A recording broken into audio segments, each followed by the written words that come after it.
c'est un beau parcours qui a été en plus un peu culminant, j'ai envie de dire, au niveau médiatique, parce qu'il y a eu pas mal de buzz internet autour de ça. Tu as fait un voyage en Guyane. Alors, est-ce que tu peux Voilà. nous en parler un peu? Ouais, bah, c'est une jolie histoire en fait, parce que j'ai rencontré en fait un instituteur qui travaille en Guyane dans un tout petit village complètement refermé. Et finalement, on nous a invités, donc Monsieur Vincent Moret et moi, à venir donc déjà en Guyane pour développer le jeu, et puis dans le village pour initier les enfants. Donc c'était absolument extraordinaire parce que c'est des enfants qui n'ont jamais vu la ville. Voilà, tout à fait. Donc c'est ça. C'est un voyage d'initiation au jeu d'échecs pour ce village de Guyane. Ça s'appelle le village Les trois palais. On va revenir sur Guyane peut-être tout à l'heure. Ici, on revoit Judith.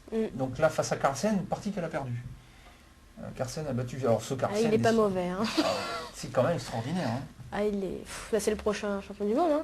Tu penses, toi donc, Bah, c'est pas moi qui l'ai dit. Mais à moins que Willy Fan le batte. Non, bah, il est quand même là. Il y a quand même. Il y a quelque chose. Hein. Une année galactique. Ouais, c'est quand pour même. L'instant. Ouais, pour l'instant. Il y a quand même il y a un trou entre les deux, bien sûr. Il y a un gros gouffre. Il est quand même extraordinaire ce Carlsen. Extraordinaire. Ouais. Bah, il est quand même en tête. Il est en tête de ce chorus, on va y revenir tout de suite. Fou B7, donc comme tu disais Mathilde, effectivement, maintenant qu'on a joué E6, évidemment la diagonale de ce côté-là était bouchée, donc il est logique de mettre le fou en B7.